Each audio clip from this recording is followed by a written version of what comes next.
खरं तर आज कालच्या सर्वोच्च न्यायालयाच्या निकालानंतर आज माननीय मुख्यमंत्री महोदयांनी बैठक बोलवली होती। त्यामध्ये उपमुख्यमंत्री माननीय अजितदादा पवारांसह विविध खात्याचे मंत्री आणि सचिव उपस्थित होते। एकूण या आलेल्या निकालाच्या संदर्भात चर्चा झाली आणि खरं तर ही चर्चा त्या निकालावर होत असताना त्यामध्ये काही निकालाच्या शब्दावरून किंवा निकालाच्या एकूण आपण पाहिलं तर त्यातून थोडासा कन्फ्युजन होता की या निकालाचा नेमका अर्थ कशा पद्धतीने काढायचा, त्यावर चर्चा झाली। आणि मग मुख्यमंत्री महोदयांनी सांगितलं की आम्ही मुख्य सचिव आणि इतर सचिवांच्या बरोबर बसून इतरांचाही पुन्हा सल्ला घेऊन त्यावर आपण निर्णय घेऊ। मला एक लक्षात आलं नाही की माननीय सर्वोच्च न्यायालयाच्या पुढे याचिका जी होती, काय आमचे आता विरोधक म्हणतात याला राज्य सरकार जबाबदार, कसला राज्य सरकार जबाबदार मला काही कळत नाही। एक तर राज्य सरकारला जबाबदार धरत असताना त्यांनी लक्षात घ्यायला पाहिजे की या आम्ही कायद्याची दुरुस्ती केली, राज्य सरकारकडे जे अधिकार आम्ही आता घेतले डिलिमिटेशनचे, म्हणजे वार्ड रचनेपासून या संपूर्ण वार्डची संख्या ठरवण्यापर्यंतचे, ते पूर्वी राज्य सरकारकडेच होते, नंतर निवडणूक आयोगाकडे गेले। ही घटना दुरुस्ती केल्यानंतर किंवा ही दुरुस्ती केल्यानंतर त्याला चॅलेंज केलं गेलं आणि त्याला चॅलेंज करून आम्हाला वाटलं की त्यावर काही निर्णय होईल, पण सर्वोच्च न्यायालयाने माननीय त्यावर कुठलाच निर्णय दिला नाही, त्याला स्थगिती दिलेली नाही आणि त्यावर तो सध्या विषय बाजूला ठेवला। आणि नंतर हा जो ओबीसीच्या संदर्भात वारंवार वाघ आणि गवडी ही जी भूमिका घेत असतात त्या गवडींच्या पिटिशनवर काल निर्णय दिला आणि नोटिफिकेशन ज्या निवडणुकीला DOI ज्या संस्था नोटिफिकेशन निघालाय त्याची प्रक्रिया पुढच्या 2 आठवड्यानंतर सुरू करायला, 2 आठवड्याच्या आत सुरू करायचे निर्देश दिले। एकीकडे कायदा केलेल्या कायद्याला स्थगिती नाही आणि दुसरीकडे हा निर्णय झाला, तर नेमका अर्थ कसा असावा काढावा या संदर्भात आजची चर्चा माननीय मुख्यमंत्र्यांबरोबर झाली। आणि एकूण आता निवडणूक आयोगांनी सुद्धा या संदर्भात त्यांची भूमिका काय असणार आहे याकडे आमचं लक्ष लागलेलं आहे। आणि मला वाटतं की एकूण ही सगळी परिस्थितीतून एक अर्थ आम्ही अर्थापर्यंत पोहोचलो आहोत की या निवडणुका कुठल्याही महानगरपालिका जिल्हा परिषदेच्या नोटिफिकेशन निघालं नसल्यामुळे त्या निवडणुका जोपर्यंत राज्य सरकारने केलेल्या कायद्यानुसार कायद्यानुसारच जर निवडणुका घ्यायच्या असतील तर ते सर्व करण्याची भूमिका त्या संदर्भात चर्चा झाली। अंतिम निर्णय झालेला नाही, ती चर्चा झाली। आणि दुसरीकडे या संदर्भात निवडणूक आयोगाबरोबरच आपण त्यांची असणारी भूमिका आणि राज्य सरकार म्हणून आपल्याला पुढची काय स्टेप घ्यायची, पुढची भूमिका काय करायची। या निवडणुका आता पावसाळा 15 दिवस आहे, 15 दिवसामध्ये पावसाळा आल्यानंतर त्याच्यामध्ये आता निवडणुका होणार का, कारण एकत्र निवडणुका किंवा घेणं सर्व या स्थानिक स्वराज्य संस्थांच्या आता सगळे जिल्हा परिषदाच्या निवडणुका जवळपास 30 जिल्हा परिषदांना ड्यू आहे, महानगरपालिका जवळपास 15 पुन्हा नव्यानं त्याला ड्यू झालेला आहे, निवडणुकाला मुदत संपलेली आहे। मग या सगळ्या एकत्रित निवडणुका घेत असताना पावसाळ्यात या निवडणुका आयोग घेईल का, त्याला पुरेशी यंत्रणा देऊ शकू का, या सगळ्यावर चर्चा झाली। पण मला एक वाटतं एकूण आम्ही चर्चा केल्यानंतर या निवडणुका संपूर्ण तयारी करायला जो कालावधी लागणार आहे तो कालावधी साधारणतः 1.5 ते 2 महिन्याचा लागणार आहे। आणि मग या चर्चेनंतर जे आम्ही समर्पित आयोग नेमलेला आहे जयंत पाटील समितीचा, त्या आयोगांची आता काम त्यांचं फार वेगाने सुरू आहे। 2 महिने झाले, पुढच्या महिन्यामध्ये अपेक्षित आहे की त्यांच्याकडून तो अहवाल प्राप्त होईल आणि पुढच्या महिन्यामध्ये आम्ही लगेच सर्वोच्च न्यायालयामध्ये जाऊ आणि सर्वोच्च न्यायालयानं हे ट्रिपल टेस्टचा जो अहवाल आहे तो त्यांच्यापुढे ठेवू। कारण आपल्याला माहीत आहे मध्य प्रदेशने सुद्धा असाच कायदा केला आहे, त्याच्यावर आज सुनावणी होती। मला माहीत नाही निकाल काय आला त्यांच्यावर, त्यांच्या जो कायदा मध्य प्रदेश, झारखंड, इतर 6 राज्यांनी अशा प्रकारचाच कायदा करून राज्य सरकारकडे अधिकार ठेवले, त्याच्याकडे सुद्धा आमचं लक्ष आत्ता आहे। आणि यानंतर राज्य सरकारची भूमिका स्पष्ट होणार आहे। पण एक लक्षात मी आपल्या सगळ्यांच्या आणून ठेवतो की माननीय मुख्यमंत्री, उपमुख्यमंत्री महोदय आणि आम्ही सर्व मंत्रिमंडळातली महाविकास आघाडीच्या सरकारची भूमिका स्पष्ट आहे की याला ओबीसी शिवाय या निवडणुका घेऊ नयेत आणि त्या कशा पद्धतीनं आपल्याला पुढे लवकरात लवकर हे सर्व करता येईल आणि त्या निवडणुकीसाठी माननीय सर्वोच्च न्यायालयाने जो निर्णय दिला त्याच्यावर आपल्याला तो निर्णयसुद्धा प्रभावित न होता त्याला कुठल्याही प्रकारच्या त्या निर्णयाला धरूनच आपल्याला निवडणुका तर घ्यायच्या आहेच, पण एवढे काही तातडीनं घ्यावेत अशा प्रकारचं कुठलाही स्पष्टपणा त्या आदेशामध्ये आत्ताच्या नाही. हीच चर्चा झाल्यानंतर मुख्यमंत्री महोदयांनी मी सांगितल्याप्रमाणे मुख्य सचिव आणि इतर तज्ज्ञांचा सल्ला घेऊन आम्ही सगळे कन्फ्यूज आहोत त्या एकूण निर्णयाच्या संदर्भात काय भूमिका असावी ते स्पष्ट केल्यानंतर मुख्यमंत्री महोदय या संदर्भात त्यांचं ती भूमिका मांडतील आणि त्यानंतर आम्ही त्या पद्धतीनं पुढे जाऊ. तातडीने निवडणुका घेण्याचा आदेश नाही, परंतु 2 आठवड्यात निवडणूक प्रक्रिया जाहीर करा असं म्हटलं गेलं नाही. त्यात तेच म्हटलं गेलं आहे निवडणूक प्रक्रिया जाहीर करा. प्रक्रिया म्हणजे काय? निवडणुका नाही. प्रक्रिया जाहीर करायसाठी तुम्हाला वार्ड संरचना करायला लागणार, म्हणजे वार्डाचं फॉर्मेशन आहे, तुम्हाला त्यातले मतदार याद्या अंतिम करण्याचं आहे, त्यातल्या त्यात तुमचे आरक्षण आहे, या सगळ्या बाबी आल्या ना. या सगळ्या बाबीची प्रक्रिया 2 आठवड्यात सुरू करायची. त्याला लागणारा जो कालावधी आहे तो साधारणतः 1.5 महिना 2 महिने लागेल, तोपर्यंत पावसाळा येणार. म्हणून आम्ही माननीय सर्वोच्च न्यायालयाच्या निर्णयाचा अभ्यास सखोल करून त्यांच्या निर्णयाचा अभ्यास झाल्यानंतर कुठल्या तरी निष्कर्षापर्यंत यायचं हे आत्ता आपण सांगू शकत नाही. त्यासाठी थोडासा कालावधी नक्की लागणार आहे आणि मुख्यमंत्री महोदय त्याचा अभ्यास करण्यासाठी विविध लोकांशी चर्चा करत आहे. ही प्रक्रिया जी आहे फॉर्मेशन ऑफ वॉर्ड ती राज्य सरकार करणार की राज्य निवडणूक आयोग करणार? अर्थात त्यावरच प्रश्नचिन्ह आहे, कारण जी पिटिशन माननीय सर्वोच्च न्यायालयाच्या पुढे होती त्यावर सर्वोच्च न्यायालयाने स्थगिती दिलेली नाही. त्याला जे चॅलेंज केलं गेलं होतं त्यामध्ये निकालात कुठेही त्याचा उल्लेख नाही. त्यामुळे आम्ही केलेला कायदा स्टँड आहे. आता कदाचित असं म्हणता येईल की या कायद्याचा वापर पुढच्या निवडणुकासाठी करा, परंतु जी प्रक्रिया सुरू झाली होती ती प्रक्रिया मागच्या काही ओव्हरड्यू झालेल्या महानगरपालिका आहेत किंवा नगरपालिका आहेत त्या ओव्हरड्यू झालेल्यांच्या संदर्भात ती प्रक्रिया कुठलीही पूर्ण झालेली नव्हती. पूर्ण कधी होते? नोटिफिकेशन निघालं तरच ती प्रक्रिया पूर्ण झाली असं आपण समजतो.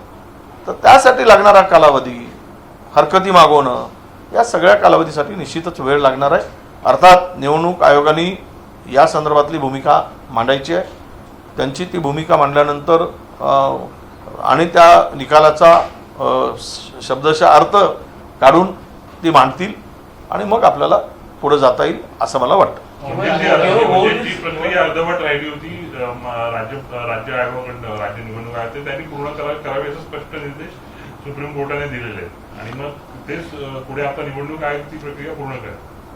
नाही, मी ते सांगितलं की शेवट राज्य सरकार म्हणून बघा आरोप 2 प्रकारचे आहेत की याला राज्य सरकार जबाबदार. पिटिशन काय होती कोर्टाच्या पुढे, आम्ही तयारी काय केली, आम्ही जो केलेला कायदा आहे त्याला जे चॅलेंज झालं आहे त्या कायद्याला, त्यामुळे आमचं लक्ष तिकडे होतं. दुसरीकडे इम्पेरिकल डेटा गोळा होत नाही तोपर्यंत माननीय सर्वोच्च न्यायालयाने स्थगिती दिलीच होती. हा निकाल कसा आला तर हे अनपेक्षित आहे की आम्हाला आमची बाजू मांडण्यासाठी थोडासा वेळ आम्हाला मिळाला असता तर बरं झालं असतं, पण अर्थात निकाल तर त्यांचा आहे, त्यांनी तो निर्णय दिलेला आहे आणि त्या निर्णयानुसारच आपल्याला पुढे जायचं आहे.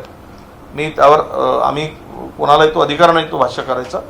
शेवट त्यांनी या संदर्भात ओबीसीचं जे नुकसान होत आहे पण ते नुकसान कसं टाळता येईल, ते नुकसान होणार नाही यासाठी राज्य सरकारने बरोबर आपली सगळ्या विरोधकांना घेऊन, विरोधी पक्षांना घेऊन हा कायदा केला, याला त्यांच्याशी सल्लामसलत केलं आहे, त्यांच्याबरोबर चर्चा करूनच आम्ही कायदा आणला.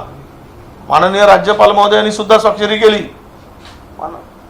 मुळात अधिक भाष्य करत असताना ही मंडळी जी आत्ता वारंवार कोर्टात जाऊन ओबीसीचा वाटोळा करायला निघाली, मग ते वाघ असतील, गवडी असतील, या मंडळीला मात्र कोणीतरी आवरण्याची आवश्यकता आहे. हे भुजबळ साहेबांची भूमिका जी आहे तीच माझी भूमिका आहे. ही कोणाच्या इशाऱ्यावर काय करतायत आम्ही सुद्धा माननीय विरोधी पक्षनेते असतील किंवा ते काही विरोधक पक्षाचे बाकी इतर पक्षातले मंडळी असतील त्यांना सुद्धा विनंती करतो आम्ही सगळे मिळून त्याला समजूत घाला. ती भूमिका त्यांची होती तीच आमची असणार आहे. येऊन जाऊन वारंवार कुठलाही कायदा आता बरं एक समजू शकतो 20 निकाल जवळपास ओबीसीच्या विरोधात झाले महाराष्ट्राच्या संदर्भात आतापर्यंत. मग सर्व निकाल विरोधात काय जातात बरं. वकील काही छोटे नाही. जे वकील पूर्वी जे म्हणजे इतर महाराष्ट्रातील देशातील जे नामवंत वकील आहे तीच वकील लावली. राज्य सरकार काही स्वतः बाजू मानायला जात नाही. आम्ही चांगले वकील देणं त्यांनीच ते बाजू मांडणं त्यांना लागणारे आवश्यक कागदपत्र देणं त्यामध्ये कुठेही आम्ही कमी पडलो नाही. पण ओबीसीचं दुर्दैव आहे हे सगळे येत आहेत. हे सगळे निकाल बघितल्यानंतर आमचं दुर्दैव आहे असं आम्ही म्हणू. त्यात काय अधिक भाष्य करण्याची गरज नाही. 20 निकाल सातत्यानं आमच्या विरोधात गेले. राज्य शासनाच्या वतीने आयोगाशी काही संपर्क साधलाय का असं म्हणून? नाही राज्य सरकारचा आणि आयोगाचा या निकालाशी काही संबंध नाही. आयोग आपला समर्पित आहे. ते आयोग काम करत आहे. त्या आयोगाची ठरलेली त्यांचा आम्ही टर्म्स ऑफ रेफरन्स जो ठरवून दिला आहे TOR प्रमाणे ती काम करत आहे आणि त्यांना 3 महिन्याचा कालावधी दिला. 2 महिने पूर्ण झाले. महिनाभरामध्ये अपेक्षित आहे की तो निकाल येईल त्यांचा अहवाल येईल. तो अहवाल आला की मग आपण ट्रिपल टेस्टनुसार सुप्रीम कोर्टात सर्वोच्च न्यायालयात जाऊ ते मांडू आणि त्यानंतर आमची भूमिका ठरवू. आपल्याला माहीत आहे मध्य प्रदेशने सुद्धा 48% ओबीसी आहेत हे मान्य केलेलं आहे मध्य प्रदेशात. महाराष्ट्रामध्ये सुद्धा तीच भूमिका आहे. एकूण 27% आरक्षण. पण एक सांगतो आपल्याला या ट्रिपल टेस्टनुसार सुद्धा 27% आरक्षण ओबीसीचं शिल्लक राहू शकत नाही. याचं कारण असं आहे घटनेनुसार 100% आरक्षण SC आणि STला दिलं आहे त्यांच्या पॉप्युलेशननुसार. त्यांचं पॉप्युलेशन जर एका जिल्ह्यामध्ये त्यांची लोकसंख्या एका जिल्ह्यामध्ये 40% असेल तर ते 40% आरक्षण घेऊन जातील. उर्वरित 10% ओबीसीला मिळेल. 27% मिळू शकत नाही. मग याला काय पर्याय आहे? सगळ्या गोष्टी सांगतायत विरोधक म्हणतायत ओबीसीच्या मारेकरी करा ना. ओबीसीचं हित असेल तर घटना दुरुस्ती करा आणि 27% ओबीसीचं आरक्षण सरसकट द्या. जे आम्ही 1994 मध्ये काँग्रेसचं सरकार असताना ओबीसीच्या आरक्षणची भूमिका त्यावेळेस राजकीय आरक्षणाची भूमिका कोणी मांडली असेल कोणी भूमिका स्वीकारली असेल ती काँग्रेसने स्वीकारली. त्यावेळेस जे आरक्षण दिलं अर्थात नंतर पॉप्युलेशन वाढत गेलं. शेड्यूल ट्राईबचं वाढलं शेड्यूल कास्टचं वाढलं. पण त्यांच्या 100% आरक्षण देत असल्यामुळे अनेक जिल्ह्यामध्ये 0 आरक्षण येऊ शकतं. 27%च्या ठिकाणी 10% आरक्षण येऊ शकतं. हे एम्पिरिकल डेटा गोळा केल्यानंतर काही सरसकट 27% आरक्षण मिळणार असं नव्हे. युनिट वाईज आरक्षण असणार आहे. जिल्हा परिषद एक युनिट आहे. महानगरपालिका एक युनिट आहे. तिथल्या पॉप्युलेशनवरती आरक्षण ठरणार. तिथला लोकसंख्या शेड्यूल टाईप शेड्यूल कास्ट किती असणार त्यावर हे आरक्षण ठरणार आहे. मग अशा स्थितीमध्ये सरसकट घटना दुरुस्ती केली आणि 27% ओबीसीला आरक्षण दिलं. केंद्राने झटक्यात करू शकता. आम्ही विनंती करणार केंद्र सरकारला की ओबीसीला वाचवा आरक्षण राजकीय. हे ट्रिपल टेस्ट होत बसेल. ट्रिपल टेस्टमुळे 27%च मिळेल असं कुठेही नाही.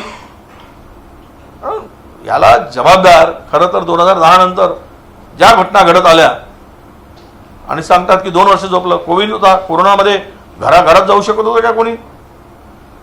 माहिती घेऊ शकत नव्हतं. आम्ही आयोग नेमला. आयोगांनी सुद्धा मर्यादा होत्या त्याला ओबीसी आयोगाला.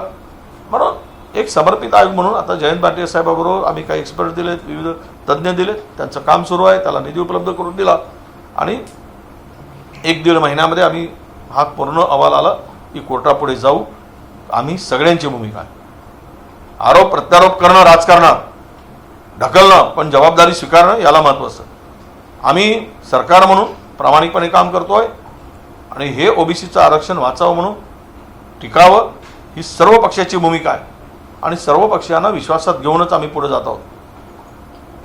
तर आज राष्ट्रवादी काँग्रेसच्या मंत्र्यांनी आयोगाची भेट घेतली. एवढ्या महत्त्वाच्या प्रश्नाविषयी काँग्रेस आणि राष्ट्रवादी एकत्र येऊन का भेटू शकत नाही? नाही असं आहे की आयोगाने सर्वांना वेगवेगळं बोलवलं आहे. त्यांना आयोगाने विविध पक्षांना सर्व जेवढे पॉलिटिकल पक्ष आहेत त्यांना वेगवेगळ्या तारीख आणि वेगळा वेळ दिला आहे. त्यामुळे राष्ट्रवादीचा आज होता कदाचित परवाला आता 9 तारखेला आम्हाला बोलवणार. आम्ही 9 तारखेला जाऊ आणि ज्या ज्या तारखा त्यांनी नेमून दिल्या आहेत आयोगाने सर्व पक्षांना त्या पद्धतीने चाललेलं आहे. त्यामुळं असं काही त्याला असा अर्थ जोडणं पुढची सुनावणी ही 12 जुलै रोजी जुलैला होणार आहे. तोपर्यंत आपण आयोगाचं काम संपुष्टात येऊन इम्पेरिकल डेटा आपण सुप्रीम कोर्टामध्ये सादर करू शकू का, आणि तोपर्यंत निवडणुका होणार नाही तशी आपली खात्री आहे का? मला तरी वाटतं निवडणुका आत्ताच्या निकालाच्या नुसार जी प्रक्रिया सुरू करायला पाहिजे ती करायसाठी जो कालावधी लागणार आहे तो साधारणतः आमच्या माहितीप्रमाणे, मी काही कोणाच्या अधिकारात हस्तक्षेप करतो म्हणून नाही, पण माहिती जो काही वेळ लागणार आहे तो साधारणतः 1.5 ते 2 महिन्याचा लागणारच आहे. आणि तोपर्यंत मला वाटतं की आयोगाचं काम पूर्ण होईल अशी आमची अपेक्षा आहे. आणि आयोगाला सुद्धा आम्ही विनंती केलेली आहे राज्य सरकारने की 3 महिन्यामध्ये तुम्ही तो अहवाल द्यावा. आवश्यकता पडली तर 15 दिवस किंवा महिन्याची मुदतवाढ पुन्हा वाढवून देण्याची गरज पडली तर ते सुद्धा वाढवून देण्याचं त्यामध्ये प्रोव्हिजन आहेच. पण निवडणुका या कोणत्याही स्थितीमध्ये ओबीसीला घेऊन व्हावेत हे आमचं मत आहे. तुम्हाला बाकीच्या मागच्या वेळेस असाच आरोप केला विरोधकांनी आणि तोंडघशी पडलेत. कुठे ओबीसीने कोणाला मतदान केलं मागच्या वेळेस स्थानिक स्वराज्य संस्थांच्या निवडणुकीत? निकालावरून दिसतं ना काय किती जागा मिळाल्या आणि आमच्या एकूण जागा किती होत्या राष्ट्रवादीच्या, काँग्रेसच्या आणि शिवसेनेच्या मिळून. त्याला बोलण्याला अर्थ नाही. कोण मारेकरी आहे हे दिसत आहे, हे लोक ओळखून आहे. हे सगळं काही चाललेलं आहे. कोण कोर्टात कोणाला पाठवतं, कशा पद्धतीनं त्याचा वापर केला जातोय, कोण रसद पुरवतो आहे, का महाराष्ट्रातली जनता काही खोडी नाही, हे सगळं बघत आहे. त्यामुळे योग्य वेळी योग्य निर्णय जनता घेईल, ओबीसी बांधव घेतील आणि जो ओबीसीचा राजकीय आरक्षणाचा मारेकरी आहे त्याला धडा शिकवतील, मला पूर्ण विश्वास आहे. सर, तुम्ही वाघ आणि गवळी यांचा उल्लेख केला. तुम्ही चर्चा करणार आहात का त्यांच्याशी? सातत्यानं अशा विरोधात याचिका जात आहेत आणि कुठेतरी राज्य सरकार अडचण येताना पाहायला मिळतंय. ओबीसीचा विषय संपूर्ण देशामध्ये आता ते निर्णय लागू होण्याची देखील शक्यता आहे. असं आहे की आम्ही प्रयत्न करू, पण एक कोणीतरी दुसऱ्याच्या रिमोटनी चालत असेल तर त्याला किती मर्यादा असावेत हे आता आम्हाला कळतं आहे. आम्ही यापूर्वी काय बोललो नाही अशातलं नाही, त्यांच्यावर चर्चा झालीच, पण त्यांची भूमिका एखाद्याचा माइंडसेट झालेला आहे, त्याला तिथून बाहेर पडताना किंवा काढताना जरा वेळ लागतो किंवा तो करू शकत नाही, अशातला तो किचकट विषय आता. पण आम्ही चर्चा करू. चर्चानी मार्ग किंवा निघत असेल किंवा तोडगा निघत असेल आणि ओबीसीचं भलं होत असेल तर आम्हाला काही कमीपणा नाही. आम्ही त्यांना त्यांचं मत काय आहे, त्यांची भूमिका काय आहे त्यांच्यावर चर्चा करू आणि विनंतीही करू, बाबा नका करू आमच्या लोकांचं वाईट, हे सुद्धा स्वीकार. कमीपणा घ्यायला आम्हाला अडचण नाही. शेवट ओबीसीसाठी आम्ही कमीपणा घेऊ, मंत्रिपद बाजूला, विनंती करायला हरकत नाही. त्याचबरोबर स्थानिक स्वराज्य संस्थांवर प्रशासन नेमण्याचा 6 महिन्यांचा कालावधी आहे. त्या संदर्भात सुप्रीम कोर्टानं नमूद केलेलं आहे. त्यामुळं केवळ ओव्हरडूज झालेल्या ज्या महापालिका आहेत किंवा स्थानिक स्वराज्य संस्था आहेत त्यांच्याच तेवढ्या निवडणूक होती का? नाही, बघा, यापूर्वी सुद्धा तुम्हाला माहिती आहे वसंतराव नाईक सीएम असताना 11 वर्ष जिल्हा परिषदेच्या निवडणुका पुढे ढकलल्या होत्या. 11 वर्ष निवडणुकाच झाल्या नव्हत्या. हा काय पहिल्यांदा होत आहे असं नाही की 6 महिन्यात केलं पाहिजे. नागपूर जिल्हा परिषदेची निवडणूक 2 वर्ष पुढे गेली, केलीच नाही निवडणूक. छोटं कारण सांगून स्थगिती मिळवली आणि राज्य सरकारने परत काही निवडणुका घ्या म्हणून बाजू मांडली नाही आणि पेंडिंग राहिला आणि 2 वर्ष असलेल्या बॉडीला 2 वर्षाचा अधिकचा कालावधी त्यांना मिळाला. हे काय दिसत नाही काय? हे उघड्या डोळ्याने आम्ही बघत नाही काय? कसं आता पण आता असं आहे की शेवट त्याला आधार म्हणून आपण कोर्टाचंच घेतो आणि कोर्टाचा आधार आहे. त्यामुळे कोर्ट म्हणताय 6 महिन्यात, तर माननीय सर्वोच्च न्यायालयाचा आदेश आहे तर 6 महिन्याच्या वर राहू नये ही भूमिका असेल तर ठीक आहे. 6 महिन्यामध्ये आम्ही डिलिमिटेशनचं काम करू, ठरलं आहे आमचं, आणि 6 महिन्यामध्ये ते पूर्ण होईल. आमच्या आयोगाचं काम पण पूर्ण होईल. पण ह्याला जी घाई किंवा उतावळीपणा काही लोक करून कोर्टांच्याकडे हायकोर्टात जायला पाहिजे, डायरेक्ट सर्वोच्च न्यायालयात चाललेत इंटेन्शनली चाललेत.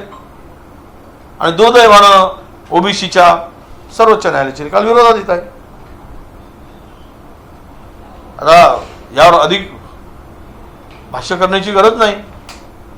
सुप्रीम कोर्टाची कॉपी आली काय? सुप्रीम कोर्टाकडून कॉपी आली आणि रिव्ह्यू पिटिशन बद्दल त्याच्यानंतर निर्णय घेणार. नाही, रिव्ह्यू पिटिशनच्या संदर्भात पुनर्विचार याचिका दाखल करण्याच्या संदर्भात आज तरी चर्चा झाली नाही. काही गरज मला वाटत नाही, कारण तो निकाल पूर्णतः महाराष्ट्र सरकारच्या विरोधात नाहीच आहे. मी असं स्पष्टपणे निकाल वाचल्यानंतर तुम्हाला जे दिसेल, सरकारच्या विरोधात असतात तर आम्ही केलेल्या कायद्याला स्थगिती मिळाली असती, त्याला स्थगिती मिळाली नाही.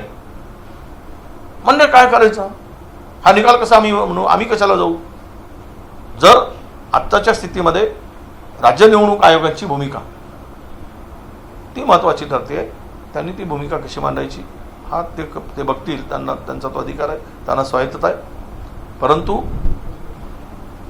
माननीय सर्वोच्च न्यायालयाने स्पष्टपणे म्हटलं आहे की 15 दिवसाच्या आत नोटिफिकेशन निघालेल्या प्रक्रिया पूर्ण झालेल्या किंवा प्रक्रिया सुरू करा.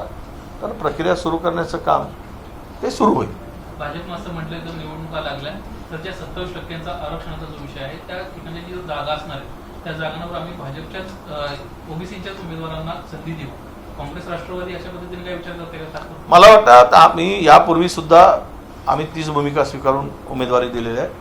ज्या मागच्या निवडणुका नगरपंचायतच्या झाल्यात त्यामध्ये सुद्धा सर्वप्रथम आमचे प्रदेशाध्यक्ष नाना पटोलेंनीच भूमिका मांडली आणि ओबीसीच्या ठिकाणी ओबीसी उमेदवार द्यायचा. मग राष्ट्रवादी मांडली, भाजपने मांडली आणि पुढे जर तशी परिस्थिती, पण मला वाटतं की ती परिस्थिती येणार नाही.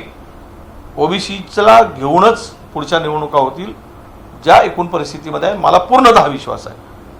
आणि ठीक आहे, न्यायालयाचा निर्णय त्याच्यामध्ये त्याचा अर्थ त्याचा निकालाच्या संदर्भात करायची कारवाई ही सगळी चर्चा झाली. सर्व चर्चा काय उघड करता येत नाही, सर्व चर्चा माध्यमालाही सांगता येत नाही. पण आम्ही त्या दिशेनं जात आहोत आणि नक्कीच विश्वास आहे की त्या ओबीसीच्या आरक्षणासह निवडणुका होतील. सर, भीमा कोरेगाव हिंसाचाराच्या बाबतीत शरद पवार यांनी साक्ष नोंदवताना असं म्हटलंय की भाजप सरकारमुळे ही कुठेतरी हिंसा झाली आणि याला सर्वस्वी सरकार त्यावेळेला जबाबदार होतं, कारण का राजकीय इच्छाशक्तीचा अभाव कुठेतरी कमी पडला. असे पवार साहेब म्हटले तर त्यांच्या बोलण्याला कुठेतरी आधारच नाही. बिना आधाराने कोणत्याही एवढ्या मोठे सर्वोच्च नेते आहेत, ते महाराष्ट्रातील आहेत आणि देशाचे नेते म्हणून शरद पवार साहेबांच्याकडे बघितलं जातं. आणि त्यांनी जर भूमिका ही मांडली असेल तर ती अभ्यासांती मांडली असावी, त्याला कुठला तरी आधार असावा असं मला वाटतं.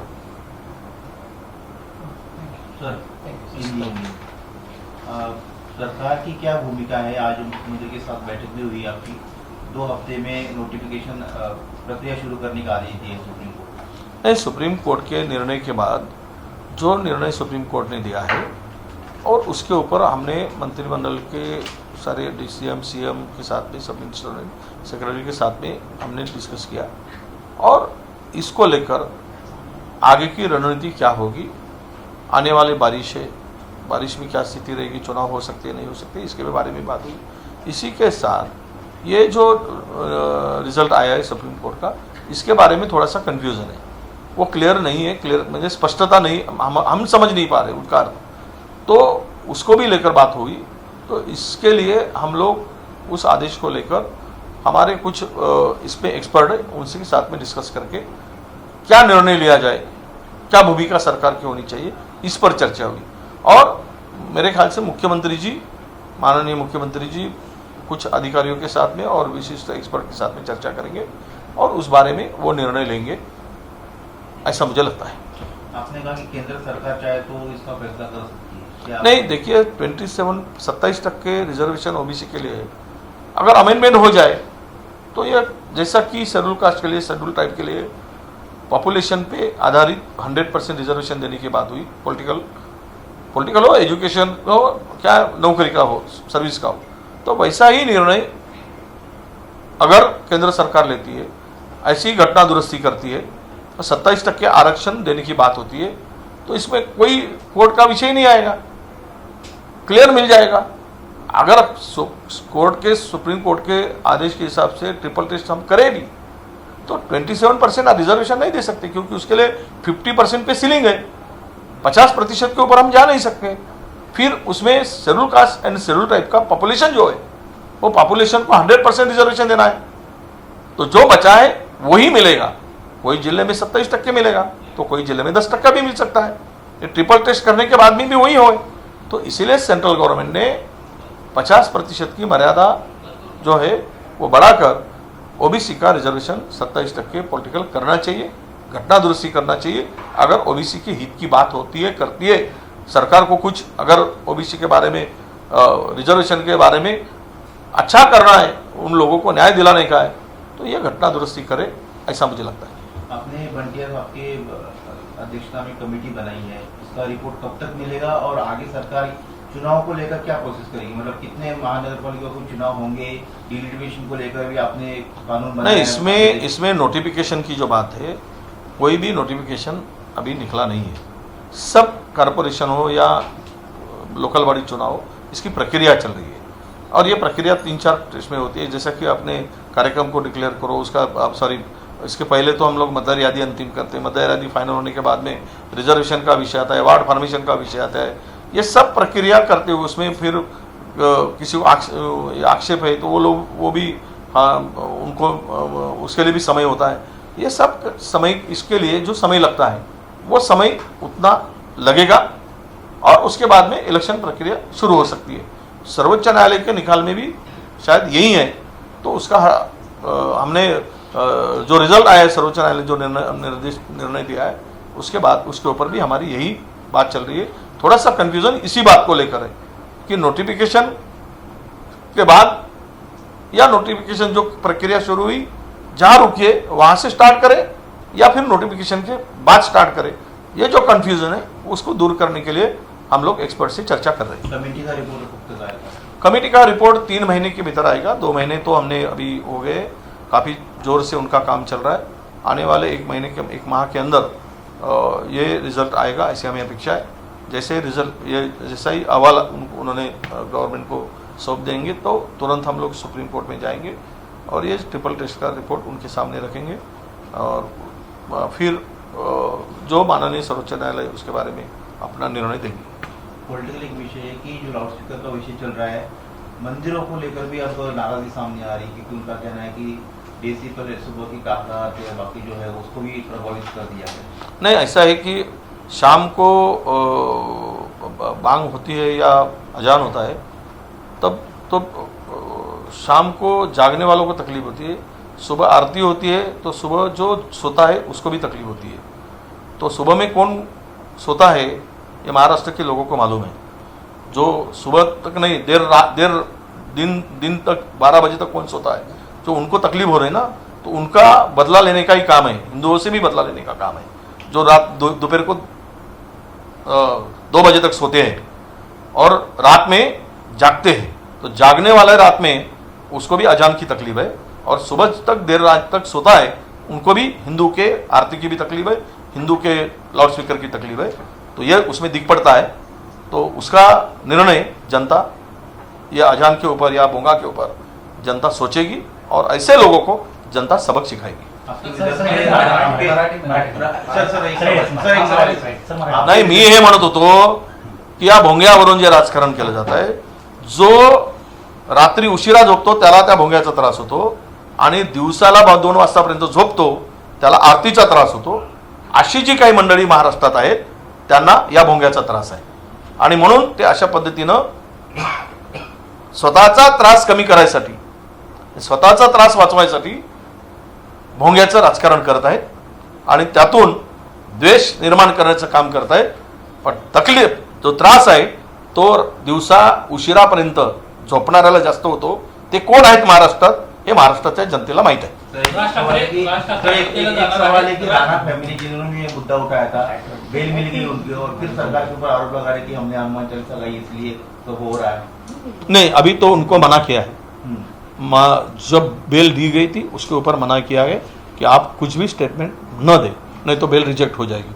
अगर फिर से वो हनुमान चालीसा कहते अपने घर छोड़कर, तो फिर उनको दूसरा द्वार क्या है न्यायालय का, वो फिर से दिखेगा। राज ठाकरे अयोध्येला जाणार आहेत सर शेवटचं एक, राज ठाकरे अयोध्येला जाणार आहेत, तत्पूर्वी भाजपच्या एका खासदारानं मागणी केलेली आहे, राज ठाकरेंनं जर उत्तर भारतीयांचा यापूर्वी खूप वेळा अपमान केला, जोपर्यंत त्यांची माफी मागणार नाही तोपर्यंत त्यांना अयोध्येमध्ये पाऊल ठेवून देणार नाही। योग्य भूमिका आहे। रंग बदलणाऱ्याला रंगाप्रमाणे लोक धडा देत असतात। त्याने झेंड्याचा रंग बदलला, विचाराचा रंग बदलतोय, तर लोकही सुद्धा हुशार आहेत, आठवण करून देतात कि तुमने कल हमको गालियां दिया, आज माफी मांगो। तो स्वाभाविक है, उनका अधिकार है वो।